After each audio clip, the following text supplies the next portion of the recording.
Mic check 1.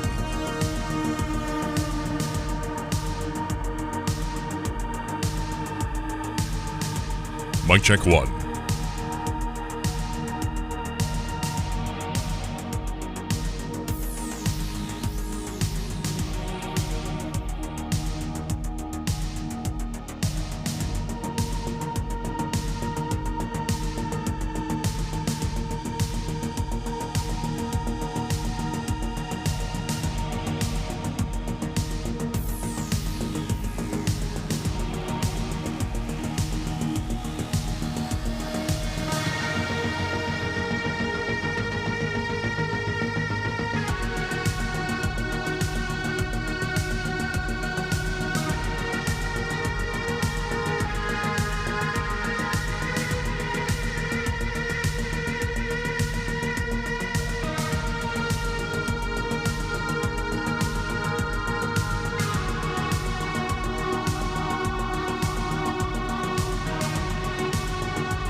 The WLEW Sports Network presents The Strong Side with Clark Ramsey, Dave Hanson, and Paul P. Adams.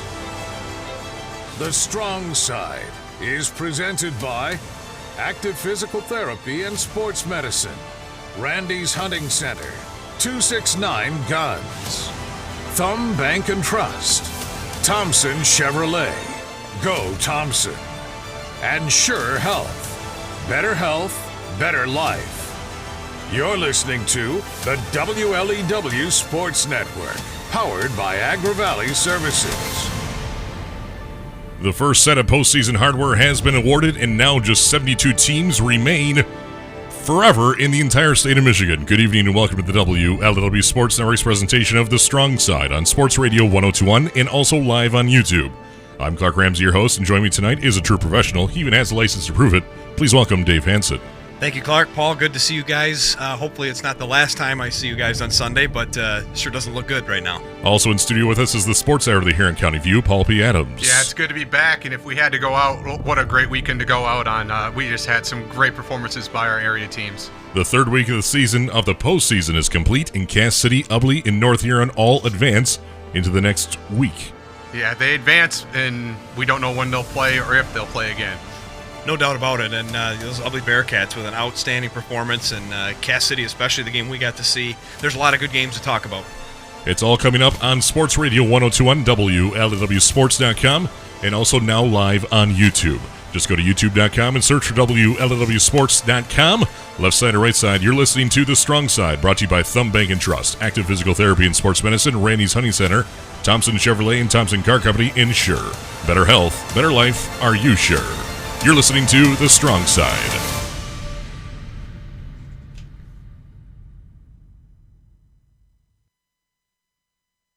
Some things that we never thought possible or even necessary in our lives. And even with all the unknowns in the world right now, one thing we know for certain. When it comes to healthcare, you know where to go. For the most up-to-date and state-of-the-art 3D mammography, you know where to go. For 5-star service in the cleanest hospital in the state of Michigan. For primary care, whether it's in Bad Axe, Elkton, Caseville, Pigeon, or Sebring, you know where to go. For walk-in care and fast care, open 362 days a year. For a certified trauma 4 medical center, award-winning pediatrics, cardiac, pulmonary, and physical rehabilitation. For 3 senior living communities, 4 pharmacies, diabetes education, respiratory therapy, or specialty care like cardiology, podiatry, urology, orthopedics. For whatever you need in healthcare, there's only one place to go. Sure. Better health, better life. So, do you know where to go? You sure do. Are you sure? There are few things in life that are constant. Death, taxes, and back pain. And not only back pain, but your neck, your arm, your other arm, legs, feet, and other places. And it can really slow you down. It can keep you from your favorite hobbies, traveling, and even everyday life. So how do we take care of your body's aches and pains? Well, it's quite simple. Active Physical Therapy and Sports Medicine. They have 2 convenient locations, just west of Light and Bad Axe, and on the east end of Sandusky, and they have extended hours, so there's no excuse. You don't have to be some sort of high-end athlete to be a part of Active Physical Therapy and Sports Medicine. Patient recovery and rehabilitation is the top priority of their trained professionals, no matter the injury. They work with you to create a rehab program designed for you. It's that simple. So if you want to get active, once again, go to Active Physical Therapy and Sports Medicine in Bad Axe and Sandusky. Check it out for yourself at activephysicaltherapymi.com. That's activephysicaltherapymi.com in Bad Axe and Sandusky. When it comes time to buy a new vehicle, the choice is simple. Thompson Chevrolet. Located on M19 just north of Ubly, it's a short drive to find the best quality cars, trucks, and SUVs on the market. Come in and check out the award-winning Chevy Blazer, Chevy Equinox, or the strongest, most advanced Chevy Silverado in its history. With free pickup and delivery on service appointments. With GM-certified mechanics, keep your vehicle in top-performing shape year-round with Thompson Chevrolet. If your next new vehicle is not on the lot, they can get it for you, no problem at all. The latest models are here, so come in, check them out, and find out why so many go Thompson. Go ThompsonChevrolet.com. Find new roads.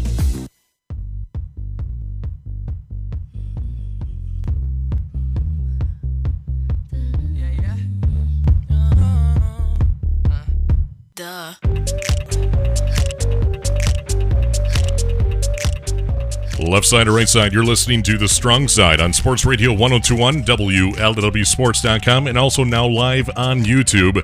The same YouTube as Gretchen Whitmer.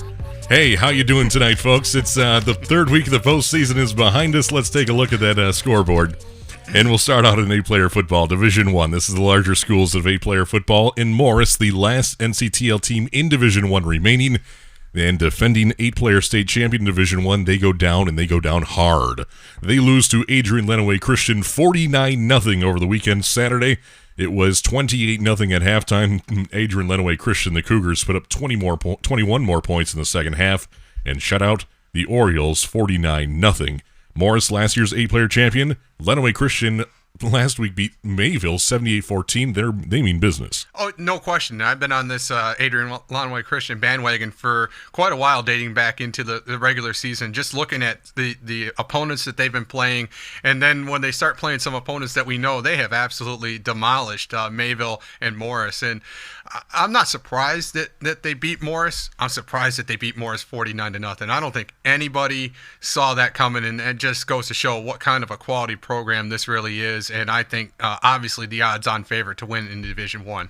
Oh, this is the biggest score for me for the weekend. I certainly thought that Morris would compete. I think as the weeks went on, the Adrian Lenawee Christian bandwagon was getting bigger, and I think more and more people realizing how good they really are. But we knew Morris, they're defending state champions. They're still very good, a lot of returning starters. But to literally 49-0 in 8-player football doesn't get much more impressive than that. And so Adrian Lenawee Christian now improves to 9-0 on the season, and they will go on to play Martin, who took out Marcellus 54-8 on Friday. Into Division 2 of 8-player football, North Huron, the Warriors went to work on Saturday at 1 o'clock, and they picked up from the week before. This time they had their starting quarterback in the books, and they meant business as well. They took out Mount Pleasant Sacred Heart 50-20. It was in hand 32-14 at halftime. They add 6 more points in the third. We'll have much more details on this one later in the show today. They now play Portland St. Patrick, who's 9-0 in the season after they took out last year's defending state champion in 8-player football Division II, Colon, 44-34. Oh, wow. We were getting some updates from that Portland St. Patrick game over at North Huron when North Huron knew it was in the books, and some ears perked up when Colon was winning that game. North Huron knows all too well about Portland St. Patrick. 2 out of the last 3 years, Portland St. Patrick has ended the Warriors season. So they were just trying to play somebody different, with their season on the line, but it's going to be Portland St. Patrick if we are able to get to that point. I think North Huron on the other side of things would love to get some revenge on Portland St. Patrick, would love to end their season, but all roads lead to Powers North Central if this ever keeps going. Powers North Central is probably still the outstanding favorite. They won their game over Cedarville 55-8 and moving to 9-0. That is the team to keep an eye out for, but would love to see the North Huron Warriors get a shot at them. And Powers North Central, at least there's one good football team that's named the Jets. Moving on to in Division 8 of 11-player football, the Ubly Bearcats went to Flint. They shut out the Flint Beecher Bucks on their home field. It was 36-0 at halftime, and then ended up being 42-0. Ubly comes out aggressive, 20-0 immediately, 36-0 at halftime. They're trying to make it to, this is the second, making sure the regional final for the second year in a row. They've won 6 in a row since losing to Sandusky in week number 3. Ubly will now play Carson City Crystal at some point. Hopefully. And Ubly is absolutely peaking at the right time. This is a team that is totally different from the one that we saw back in week 1 over there in Harbor Beach. That team was trying to find its way, had limited practice time, was breaking in a freshman quarterback. That freshman quarterback is broken in, and he is a playmaker. That 20-yard touchdown run that he had in this game was just a thing of beauty. Then you add Carson Holeski, Nolan Van Erp, and everybody just seems to be on the same page, and you can feel this momentum running and building up. I hope this thing continues because Ubly has got a real shot to be at Ford Field this year. It's the touchdown passes that he's throwing too. He's just taking the offense and it's evolving with him immediately. And this Ubly Bearcat team, if our would have beat Flint Beecher, and I think Ubly would have done exactly the same thing as they did to Flint Beecher, they'd have done the same thing to Harbor Beach. This Flint Beecher team is not battle-tested. They had a very weak schedule. We were not surprised that Ubly won this game. But 42-0 is how you beat a poor team, and that's exactly what they did. And I think Carson City Crystal was next on the victim list. I don't think Ubly was going to have too big of a deal with Carson City myself, and I think they were certainly looking at another, at least semifinals game for sure. Here's one tidbit on Carson City Crystal. They have a 1-point win over Tawas. Lakers beat Tawas by 41 points. I think we'd all agree that Ubly's a better team than Lakers. And if you kind of play that degree of separation, I think Ubly was in really good shape in this game. Well, Bad Axe beat Lakers twice, and Ubly dismantled Bad Axe. So there's your other comparison. So I don't think you can argue that. I certainly think the Bearcats are by far the best team in the East. And, let me rephrase. Sandusky would have a say about that, but Ubly is playing the best football in the area right now. Yep. I don't know, guys. You're using a lot of science and data-driven decisions to come up with those facts there. So, moving on, Division 7, it was the game of the week on the WLEW Sports Network, and the Kansas City Redhawks were on the road taking on the Hemlock Huskies.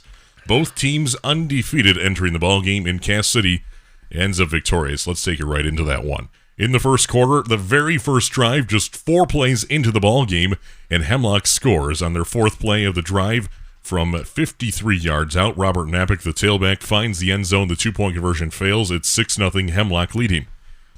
Things are looking grimmer, but here comes Kansas City on their 4th play of the game, and Jordan Mester runs out for 21 yards into the end zone. The 2-point conversion fails, and we're tied at 6 apiece. Moving on to the 3rd possession of the entire ball game, 6.5 left in the first quarter, and Dylan LeGrove goes to the air for Hemlock. A 29-yard pass to Jacob Shalagowski. In 6 plays, finds the end zone. The 2-point conversion to Dinninger is good, and it's 14-6 Hemlock. And then 3:14 left in the first quarter. Cass City starting to drive down the ball, drive down the field, and they stall at the 10-yard line of Hemlock. A turnover on downs gives the ball back to Hemlock. Cass City is down by 8 points entering the second quarter. 4:35 before the half, Hemlock fumbles on their own 26-yard line. Cass City recovers, and Cass City makes them pay. Just 38 seconds later, Bryce Fernald with an 18-yard quarterback keep into the end zone. Just 2 plays on 26 yards for that drive, and the 2-point conversion failed. and Hemlock's lead cut down to just 2 points, 14-12, entering halftime. In the third quarter, 4 minutes into the second half, and Cass City on their opening drive marches down the field, and Bryce Fernald breaks out for a 42-yard run on 4th and 5 in the end zone. Jordan Messer with a 2-point conversion puts Cass City on top for the first time of the night, 20-14 by 6 points. 10-17 left in the fourth quarter. Hemlock trying to regain the lead, and they cannot do anything with it. They get a 3 and out, and they punt from their own end zone to the 20-yard line of Hemlock. And so Cass City just 2 plays later, 10-11 left in the fourth. Jordan Messer with a 15-yard run, his second score of the night. 2-point conversion from Noah Zaleski makes it 28-14, Cass City by 14. 3.5 minutes later, Dylan LeGros throws a 70-yard pass to Bryce Murphy for Hemlock. 2-point conversion is good, and suddenly a 6-point ball game once again, 28-22. But then 2 minutes and 21 seconds left in regulation, and Cass City's Jordan Messer, with his third score of the evening with a 12-yard run, caps off a 10-play, 5-minute and 10-second, 87-yard drive for Cass City. 2-point conversion for Bryce Fernald makes it 36-22. Cass City, and then Hemlock with one more chance. They get stopped on 4th down at midfield. Cass City kneels the rest of the way out. And Cass City, your district champion in Division 7. Well, it was an outstanding performance by Cass City, but it started with what happened at halftime. And as the game went on, and I mentioned this during the game and throughout the game, but it started out with a spread offense from Hemlock and never changed. They spread it out. There were 4 receivers minimum on every single play. And when they chose to throw the football, you could tell Cass City had a game plan that was please bend but do not break. They were giving 10 to 15 to 20 yards of cushion on every play. And they could run, Hemlock would run 10 yards, would stop, and it was the easiest throw and catch you could ever see. So in the first quarter, a couple quick passes, all of a sudden then you go to the run game when Cass City doesn't expect it, you get a big hit. Then the next series, they get a touchdown pass. And I know I looked at Clark and he looked at me and go, oh boy, this could get ugly. But as the second quarter came around, you started to notice that LeGros was a very good quarterback, accurate, but had no strength. There was no arm strength at all. And so you started to see those defensive backs cut down 5 yards on the cushion. And in the third quarter, they were given 5 yards cushion, no more. And in the middle there, they started blitzing linebackers, and LeGros got off that spot that made him comfortable. And he made, don't get me wrong, he made some good throws on the run. But when they got him off that spot, all of a sudden you saw sacks, you saw running plays that they blitzed on and tackled Napick in the backfield, which created 2nd and 12 or 2nd and 13. And I just was very impressed with the Cass City defensive play calling especially.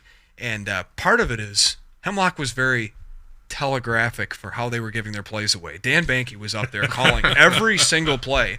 And now Hemlock is a younger team.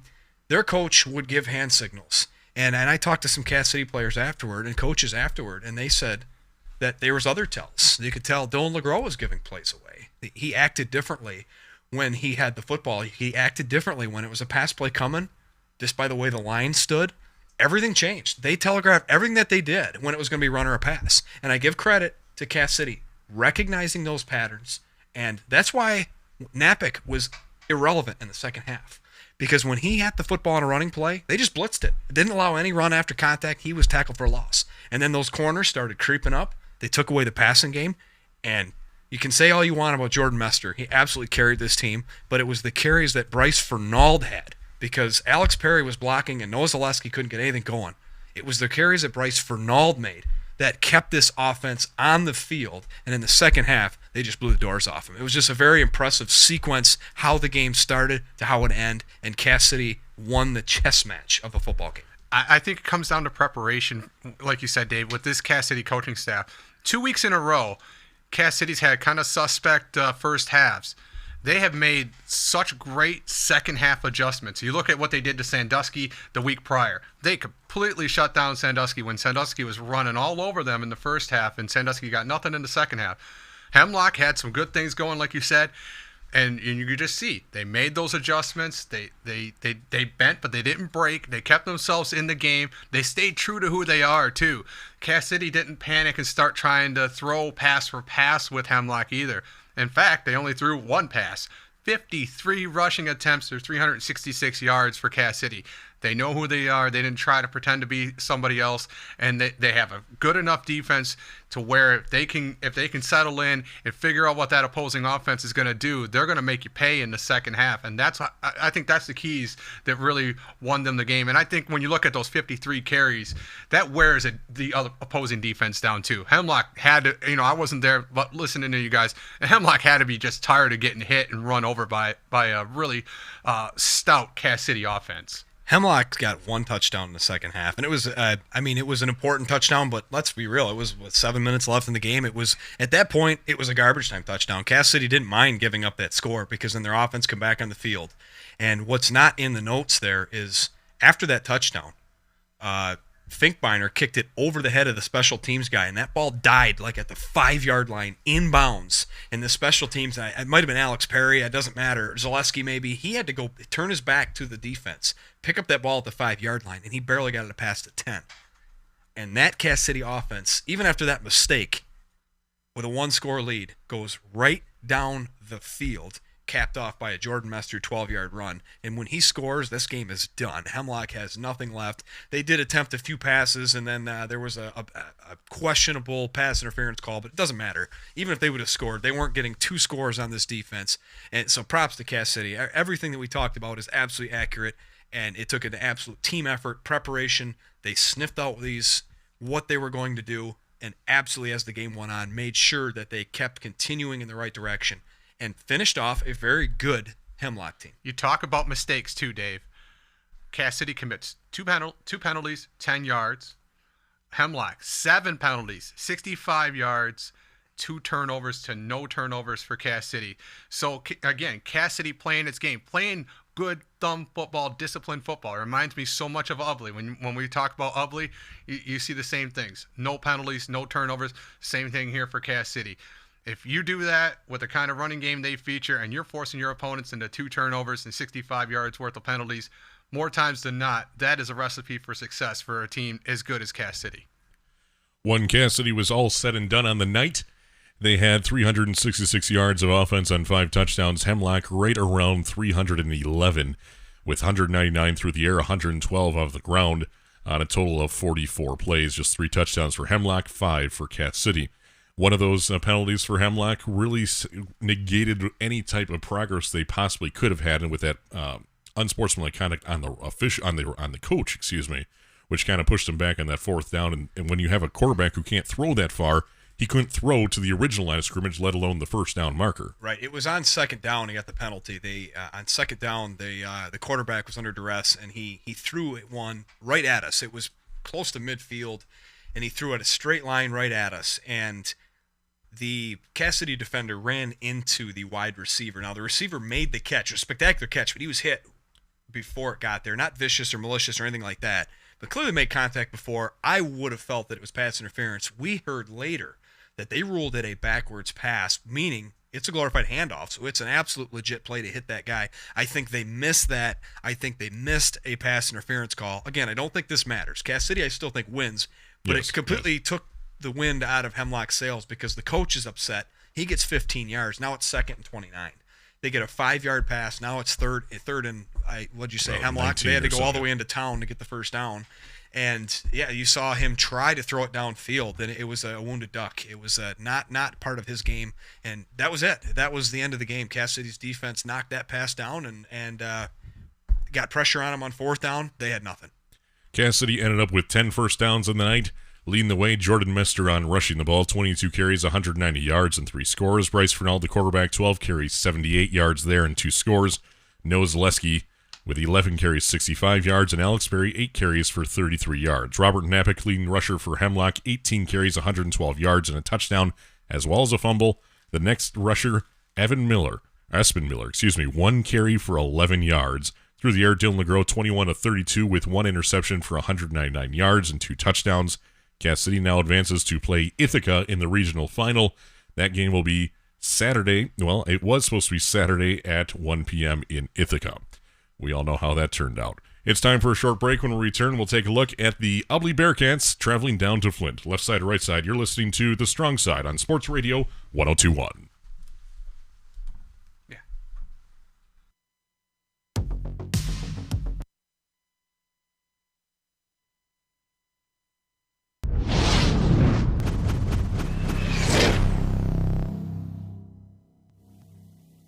There are few things in life that are constant: death, taxes, and back pain. And not only back pain, but your neck, your arm, your other arm, legs, feet, and other places. And it can really slow you down. It can keep you from your favorite hobbies, traveling, and even everyday life. So how do we take care of your body's aches and pains? Well, it's quite simple. Active Physical Therapy and Sports Medicine.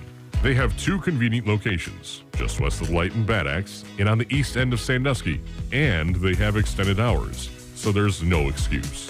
You don't have to be some sort of high-end athlete to be a part of Active Physical Therapy and Sports Medicine.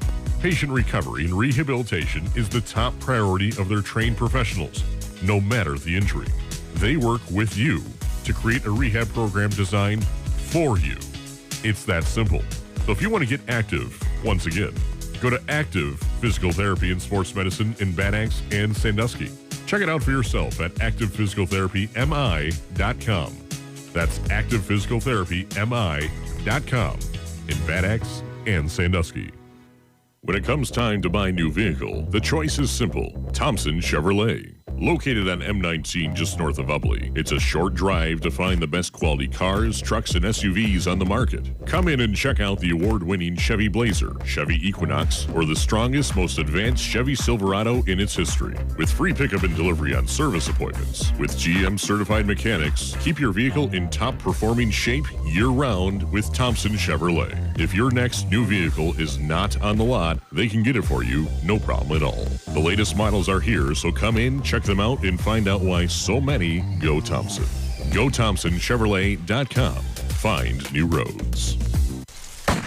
Get into hunting season with the help of Randy's Hunting Center in Bad Axe. Look for the 40-foot-tall log cabin showroom with over 40 wildlife mounts from around the world. Randy's can install your scope and sight in your gun at their range. Just set the dial and be ready for the shot of your lifetime with the help of Randy's Hunting Center. Over 4,500 new rifles, shotguns, and handguns in stock, including the Ruger American Rifle in .450 Bushmaster and .350 Legend. Over 190 variations of the .450 Bushmaster, including the Ruger .450 AR, an exclusive Go Wild with 16-inch heavy barrel and factory muzzle brake with bronze Cerakote finish and camouflage stock. We also have the new Barnes and subsonic ammo for the .450 on hand, along with plenty of pistols and AR rifles in stock.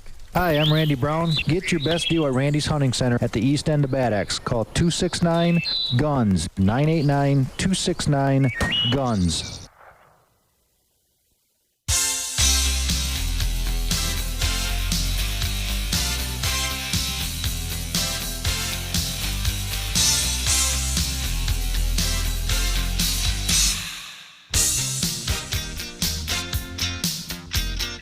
Left side or right side, you're listening to The Strong Side and also watching The Strong Side on YouTube. Thank you to all of our watchers and followers on YouTube. Just go to youtube.com, search for WLEW Sports, click the subscribe button, and you'll be able to watch The Strong Side next year when this all picks back up in the fall.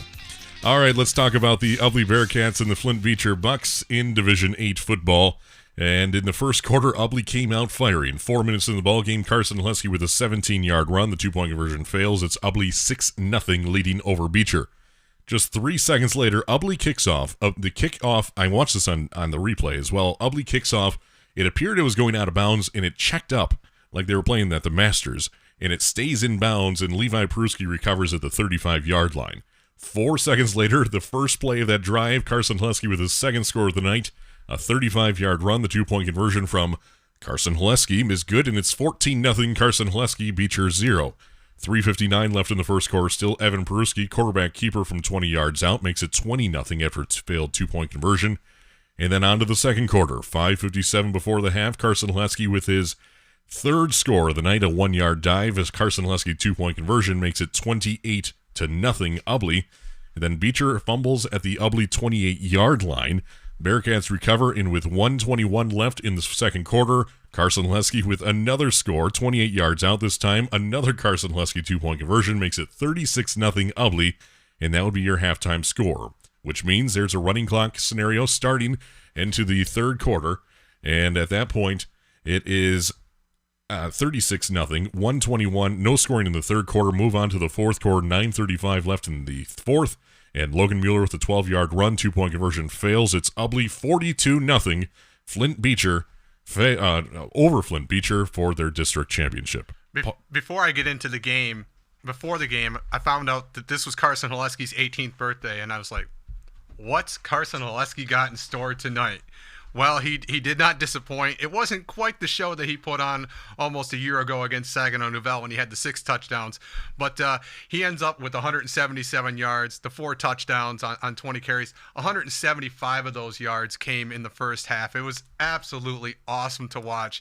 This kid, when it's a big game, he puts the Bearcats on his back, and you just had no doubt about it. But you go back to the beginning of this game. That was a nice opening drive for Ubly. I didn't see if they won the toss or not, but if I was Ubly, I'd want the ball to set the tone of that game, and they did that with a nice drive, capped off by Haleski. You go to that kickoff, and by all rights, that ball should have been out of bounds. I don't know how it stayed in. Ubly recovers, and once Haleski breaks loose for that 35-yarder, it's ball game, really, at that point, because then Ubly is able to dictate pace, makes Flint Beecher one-dimensional, and their one dimension wasn't very good. Flint Beecher had one really good drive right at the end of the half, got to about the 6-inch line as time expired, and outside of that, really did not sustain any drives. They did have one a little bit later in the second quarter, which Ubly stopped with a fumble, but this just comes down to Ubly remaining true to who it was, which they're just going to bludgeon you to death with the wing tee. Flint Beecher didn't know where the ball was. The refs didn't know where the ball was. Ubly was running the wing tee as well as it can be run against a team that doesn't see it, and really could have been a lot worse. But the running clock prevented that, and Coach Sweeney made sure he got some of those players out to save them for a potential regional championship. But this by far was Ubly's best game of the year, start to finish. They are absolutely playing their best ball. No doubt about it. So Carson Haleski apparently had big plans, because what he got for his birthday was he didn't have to play the second half because he had enough stats accumulated in the first half. 20 carries, 177 yards, 4 TDs. Absolutely outstanding performance. But as good as he is, he loves running right behind Nolan Van Erp, and you can't give enough credit to that offensive line because they don't get enough credit protecting a freshman quarterback. Who has done a marvelous job himself. He only had 4 carries, which you didn't need him, but he made the most of those, 72 yards and a touchdown. But there is not a lot to say. This is complete domination. You saw it in the stat sheet. When it comes to a special teams play, you're seeing they forced 3 turnovers. They had none themselves. They scored on practically every drive, and a lot of these yards that Beecher had came in the second half, but it was flat-out garbage time. I mean, the Bearcats at that point had Carson Haleski off the field. A lot of these guys were – some other guys were getting some quality playoff reps in at this point, keeping everybody healthy. So absolutely outstanding from top to bottom, from game plan to coaching to play calling, what the kids did. The execution was phenomenal, and you can't give enough credit to everybody. This was an outstanding and dominating performance, 42-0 over, again, like I said, I don't give a lot of credit to Flint Beecher. I think they were very unbattle tested. They have a very weak schedule, but the Bearcats come in and prove their point that they are a team to be reckoned with. Ubly isn't going to win a beauty contest before a game. If you watch these two teams warm up, you're seeing a bigger, more athletic-looking Beecher team and a smaller Ubly team. But it comes down to technique and believing in the system. I talked to Carson Haleski after that. After the game, and he says, we're always going to be the smallest team on the field. We don't care. We're going to win the game on technique and being who we are. And that's exactly how they won. They didn't try to be something that they're not. 44 carries, almost 400 yards, 399 yards, and 6 touchdowns. That's who Ubly is. They make no apologies for it, and it's a pretty darn good winning formula. Ubly ends up with 399 rushing yards. Carson Haleski with 30 points on the night with 20 carries, 177 yards, and 4 scores. Logan Mueller, 11 carries, 97 yards, and a score. Evan Peruski, 4 carries, 72 yards, and a score. And Cal Noberski, 8 carries for 51 yards. And they threw one pass. Evan Peruski completed a pass for 32 yards to Cal Noberski, the only pass of the night. Ubly now 7-2. They've won 6 in a row, and they were supposed to play this Saturday at 7 p.m. against Carson City Crystal, who is 6-1, and they were in quarantine in the second week of the regular season for 2 weeks, so that's why they only have a 6-1 record. But they've won 5 in a row. and we will have to wait and see if that game ever takes place, which would have been the game of the week on the WLEW Sports Network. It's time for a short break. When we return, we'll shift our attention to the North Huron Warriors right here on Sports Radio 102.1. Left side or right side, you're listening to The Strong Side.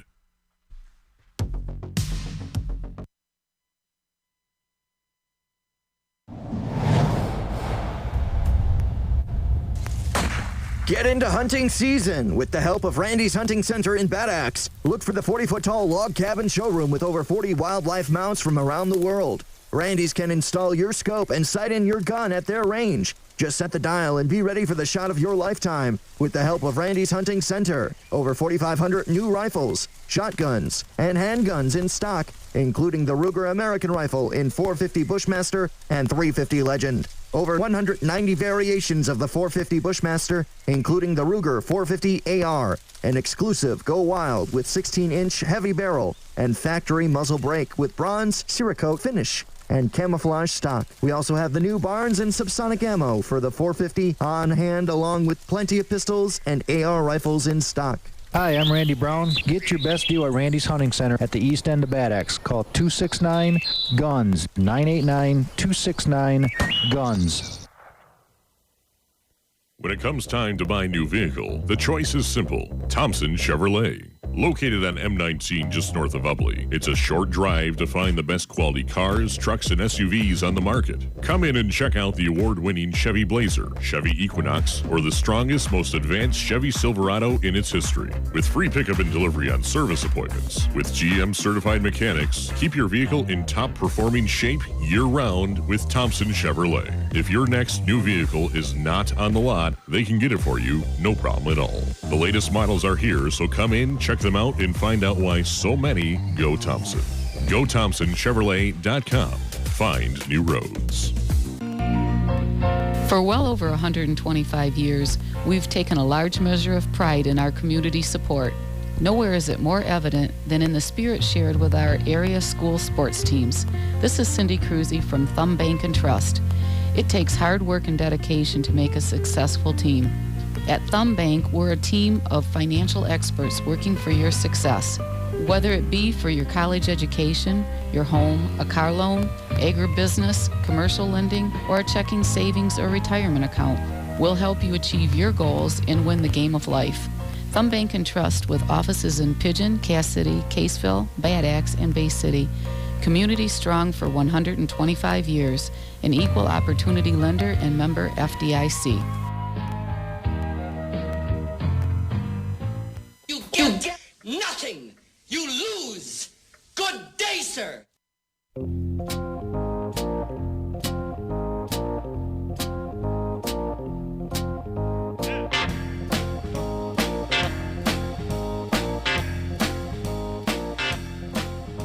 Left side or right side, you're listening to The Strong Side on Sports Radio 102.1 and live on YouTube. Just go to youtube.com and search for WLW Sports. Skip over the SpaceX launch going on right now. Click on us. You'll want to see our smiling faces. Paul P. Adams still in shorts, so there you have it. That's quite the look. Dave, you're wearing jeans today. All right. I would have been wearing shorts, but it was cold and windy deer hunting today. Oh, beautiful day out there for hunting. I got to tell you, I woke up, that wind, that rain, nothing better, right? All right, let's take a look at the Mount Pleasant Sacred Heart Irish rolling into town to take on the North Huron Warriors, and it was Warrior Day in Kindy. It is every day, actually.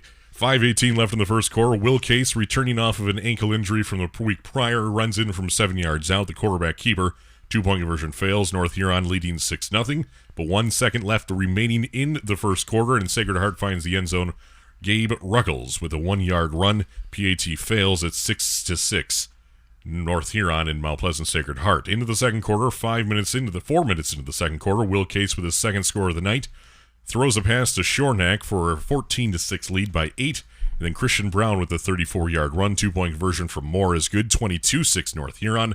And then Will Case with a 37-yard quarterback keep. Man, a 2-point conversion from Brown makes it 30-6 North Huron. And then just 36 seconds before the half is over, Sacred Heart has a reversed back to quarterback keep Ruggles.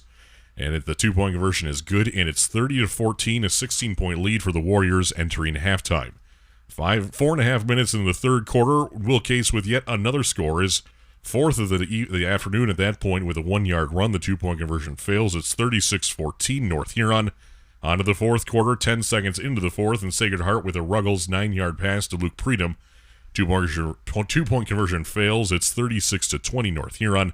7:41 left, though. Will Case with another score, 2-yard run, 42-20. And then North Huron with 2:56 left in the fourth quarter. On a 4th and 8, Will Case throws a pass to Tyler Moore. The 2-point conversion is good from Brown. Final score, North Huron 50, Sacred Heart 20. North Huron, your regional champions. When I was walking into the stadium on Saturday, first thing I looked for, where's number 8? Is number 8 in pads and does he have his helmet? I see him immediately, Will Case, number 8, pads and helmet. I'm like, North Huron's winning this game. I felt pretty confident that North Huron could win without Case. They proved a lot last week against a really good Pac team and shifted their players around and got the job done. But when you put Will Case back at quarterback, everybody else gets to go into their right place and into a little bit more of a comfort zone for themselves.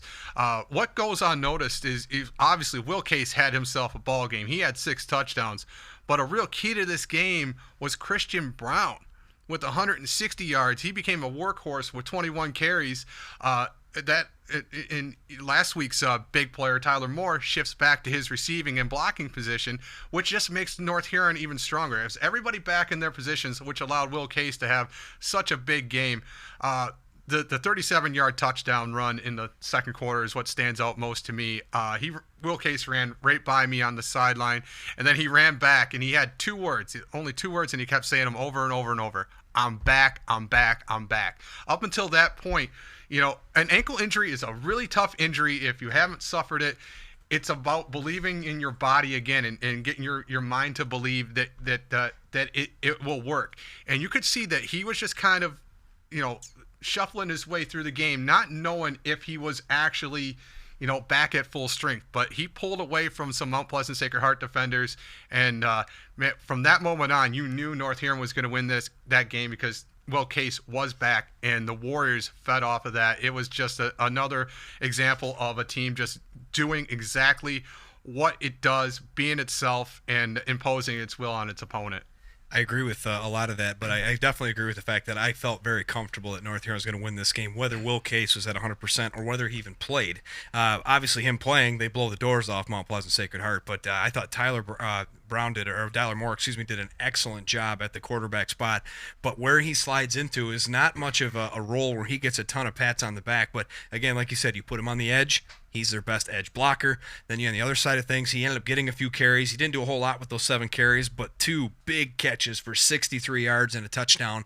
That's what adds that versatility, that extra dimension that North Huron didn't have when Will Case was out. Because Tyler Moore is not throwing to Tyler Moore when he's the quarterback. So, like you said, it's that weight, that trickle-down effect, what happens when everybody's back in their original places. You get guys that don't get any credit. I mean, Henson had 9 carries, 59 yards. And Dave, Henson's their best blocker, too.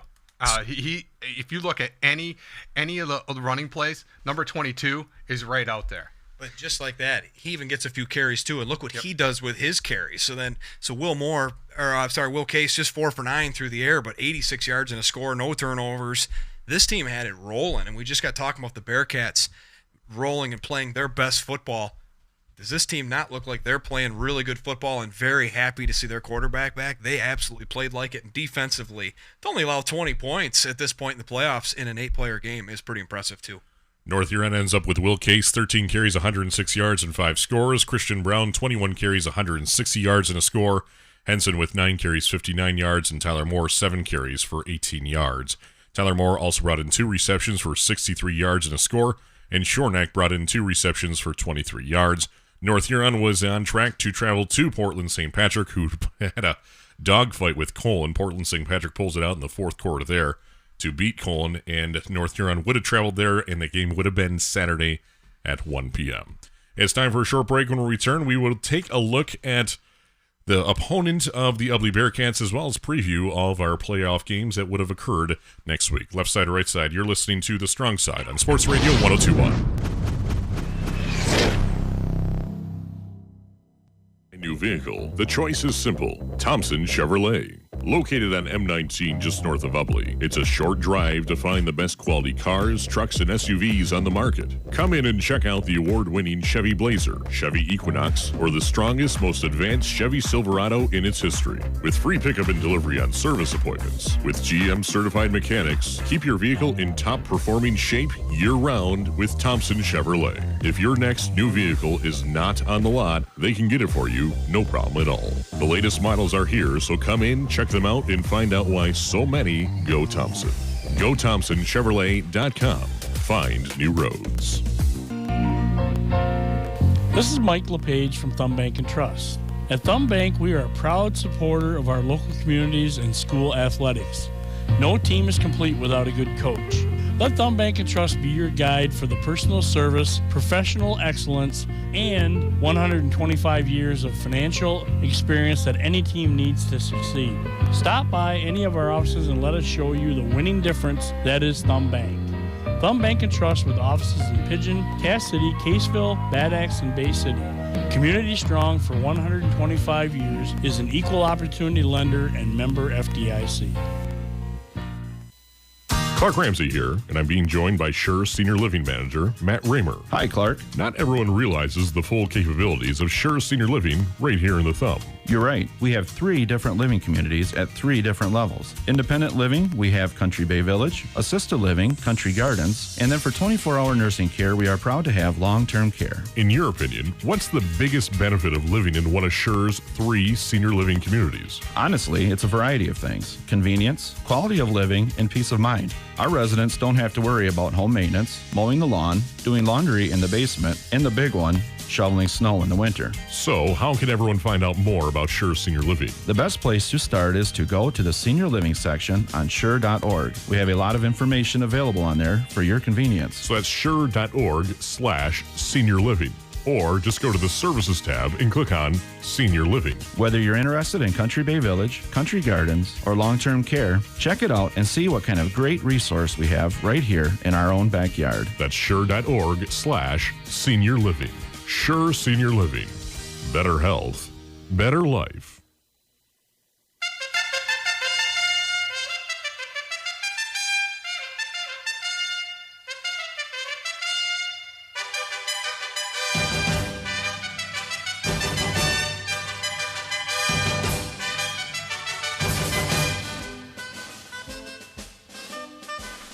You're listening to the WLEW Sports Network. Clark Ramsey, Dave Hanson, Paul P. Adams. Also now on the YouTubes. Just go to youtube.com, search for WLEW Sports. We might as well finish the strong side, the last segment here, with a strong note. Thank you to Eddie Fury for this. And oh, of all of the champions, just 72 teams remain in the state of Michigan, and the only champion so far is a virus. All right, let's talk about what the next week would look like in high school football. And we're on YouTube, so we're...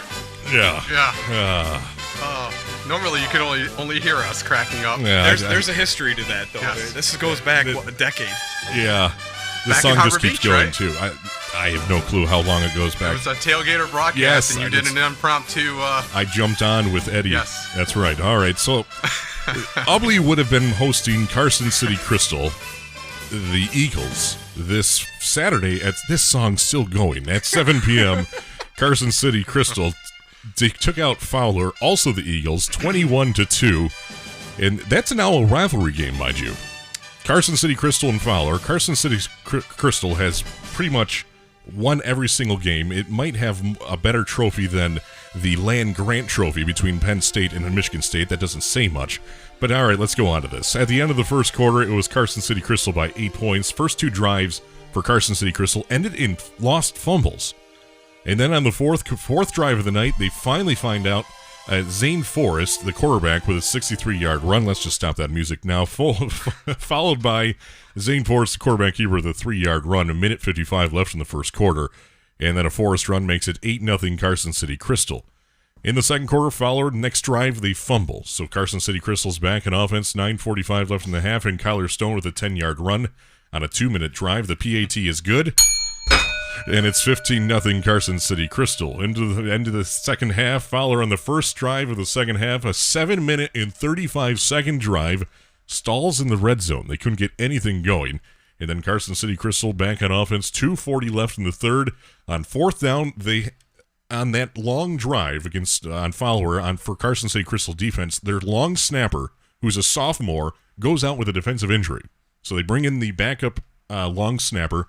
Snap goes over the head of the punter into the end zone, has to dive on it, and it results in a safety. So Fowler's on the board 15-2.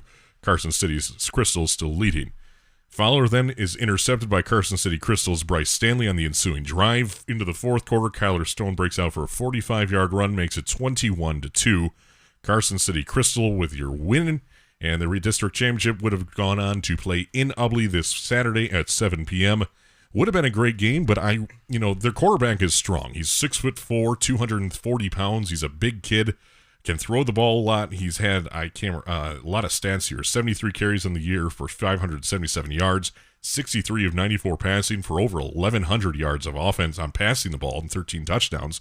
And he plays defensive end, 53 tackles and 9 sacks on the season. So you take all that into effect, good quarterback, but I think Ubly would have had their way with this team. Before we get started, shout out to Ashley Wayner Palmer. That was a 2012 Thumb Tailgater appearance for you during a Harbor Beach team dinner in the cafetorium. That's where that originated from. Okay. So there we are. Go ahead, Dave. Back to the game at hand. This team is a two-headed monster. Forrest and Stone are the two names you need to know. They will spread it out. They will read option. They will do everything. They are the two guys to stop. And if there's any team that can defensively game plan for just two offensive players, it's the Ubly Bearcats. The Ubly Bearcats up front they're not big. They're feisty, they're mean, they're technically sound, fundamentally sound. They don't give up big plays. They create turnovers. I don't exactly know how they do it. They just do. They have a knack for finding the football. That's where they hit you. And Carson City Crystal is going to meet a thumb area version, a physical version of football that a lot of these teams don't necessarily see. So you see a quarterback that wants to throw it a little bit. I like the balanced offense. That does scare me a little bit. But Ubly is going to be able to bring pressure without blitzing, allowing a weaker secondary to have extra bodies back there to pick up the slack. So I think the Ubly Bearcats not only should be favored in this game, but I think they would have won. I just think the way Peruski's playing a quarterback and Carson Haleski can run on anybody, I just think this team is playing such good football. I would have been shocked if Carson City Crystal could have beat them. Not only favored, heavily favored, Dave. Carson City Crystal's got to prepare for Ubly. Probably an offense that they don't see a whole lot of, the wing T. And even if they do, they don't see Ubly's version of the wing T. Ubly runs a unique version. Coach Sweeney, all the Coach Sweeneys have tried to explain to me over the years, what the differences are with the Ubly wing T to other wing Ts. And there are some subtle differences. Nobody quite does it like Ubly. And when it's going, it's going. And Carson Haleski gets a lot of the credit. But Logan Mueller, or Colin Noversky, or even Evan Peruski, they could all go off at a moment's notice. It's about what the defense is giving you. Against Flint Beecher, that inside trap was working, and Carson Haleski was having a field day. But if that trap's not working, there's other backs, there's other options, there's other things that they can go to. It's a simple offense, but really, really difficult to prepare for. And I think Carson City Crystal was going to be really in a world of hurt trying to prepare for this kind of offense. You can define the Ubly offense in 4 words: masters of the trap, right? Okay, they absolutely block it better than anybody else, and they truly believe that when it's blocked properly, it's virtually indefensible. Now, nothing's indefensible per se, but they believe when it's blocked well, and we've all seen it. We've seen games where they have 10-minute drives and 3 and 4 yards of crack, and there's one game that I was in Ubly when they dismantled a very athletic Harbor Beach team with 8-minute drives and 3 and 4 yard runs over and over and over. It was like a broken record, but it was a thing of beauty. It was very difficult to call and stay into the game when you get excited about a 5-yard run, but they destroyed them. They picked them apart, slowly, methodically beat them, and they can do that to anyone. The Ubly Bearcats, though, come out of that trap with Peruski around the outside better than any other team, and they just seem to have that spot. They pick that moment to hit you with that quarterback keeper. They only ran it 4 times this week. He had 80 yards and a touchdown. They just know when to do it, to not overexpose their quarterback. They're just very good at it. Their game plan is just flawless. Moving on to the Cass City Redhawks in Division 7, they would have been traveling to Ithaca Saturday at 1 p.m. in the regional final against Ithaca. Both teams undefeated on the season. Ithaca is technically 9-0. Now, on paper, you think, oh my gosh, Ithaca, they beat Pewamo Westphalia, but that was via a forfeiture. In the first week of the postseason, that was a forfeiture. They've had one game in the last 3 weeks. I was watching some film on Ithaca. I really think Cass City as well could have had I'm not saying it's a guaranteed win similar to the Ubly Carson City Crystal game, but this I think would have been an excellent game as well. Cass City matched up well with Ithaca. They couldn't really run the ball strongly. And they have some passing game, but it reminded me a lot of Hemlock's passing game, where Cass City was able to maintain it and keep that cushion wherever they needed to be. And when it came down to it, I think Cass City and Ithaca would have came down to the fourth quarter. To shine a little more light on it, we had a lot of confidence that the Ubly Bearcats should have been favored and probably should beat Carson City Crystal. We believe Ithaca should be favored in this game, but not by that much. Cass City, there are some similarities in schedule, some similar opponents that we've kind of looked at, and after looking at the tape, it's not Ithaca the Invincible. It's an Ithaca team that's a little more human. Now, they have a lot of talent. They have a lot more players. This is a team that is a blue blood, a team that has won a ton of state championships. Being deep playoff runs are not new to them. It is new to Cass City.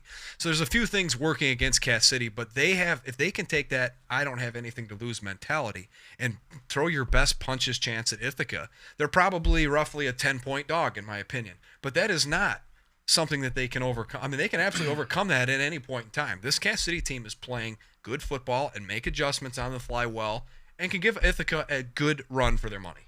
Ithaca has that history of winning. You know, you go back to Carson City Crystal, that was their first district since 1999. It's Ithaca's birthright to win district championships. It seems like over the last 15 years or so.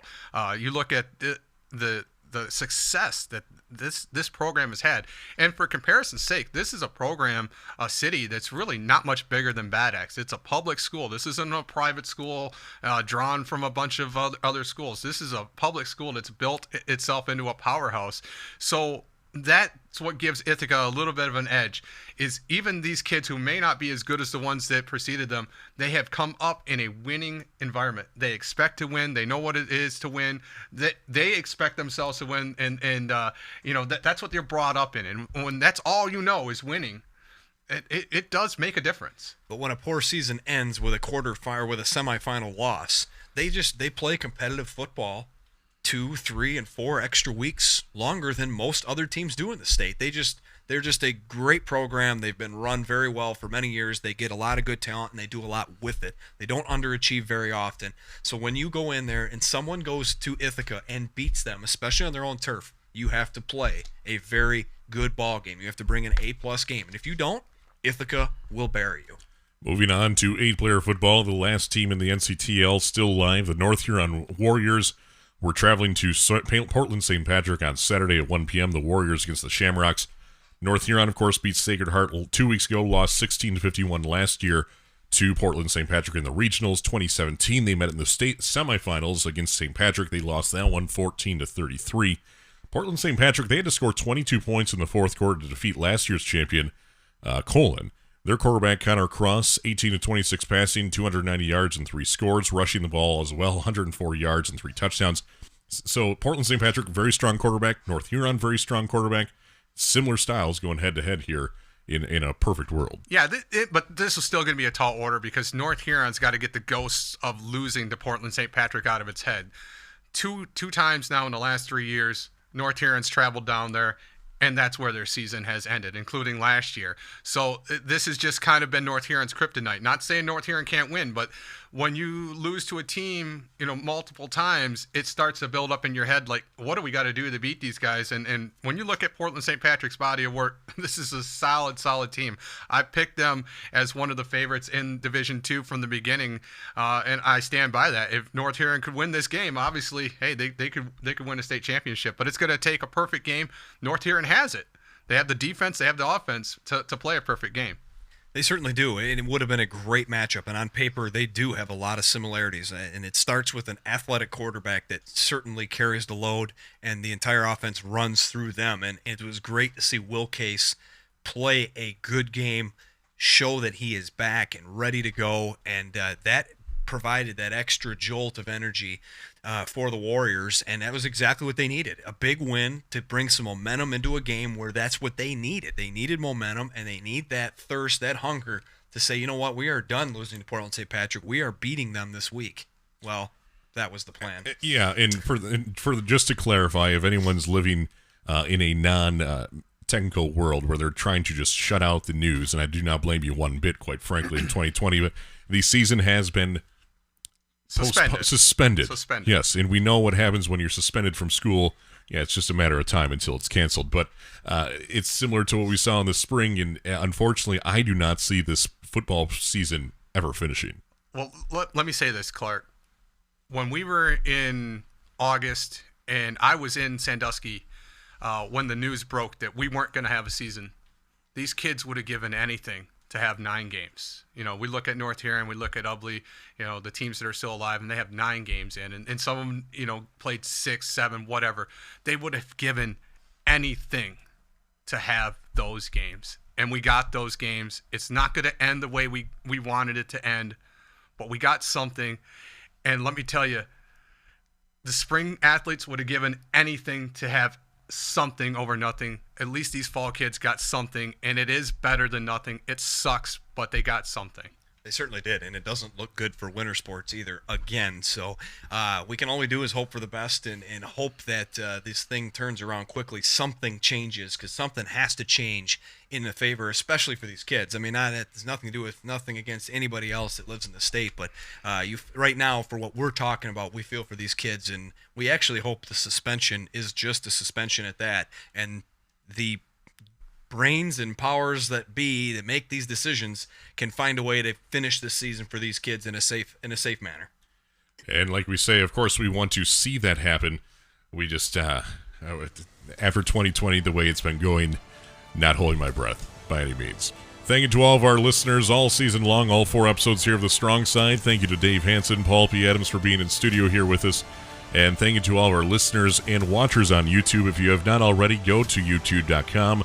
Hit subscribe for WLW Sports. We'd greatly appreciate it. And turn on notifications. And also thank you to all of our sponsors, Thumb Bank and Trust, Active Physical Therapy and Sports Medicine, Randy's Hunting Center, Thompson Chevrolet and Thompson Car Company, and Sure Health. Better health, better life.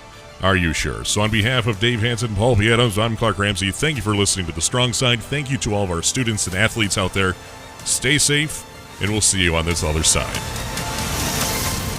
This has been a presentation of the WLEW Sports Network. Like us on Facebook and follow us on Twitter. Just search for WLEW Sports. Your home for high school football is the WLEW Sports Network.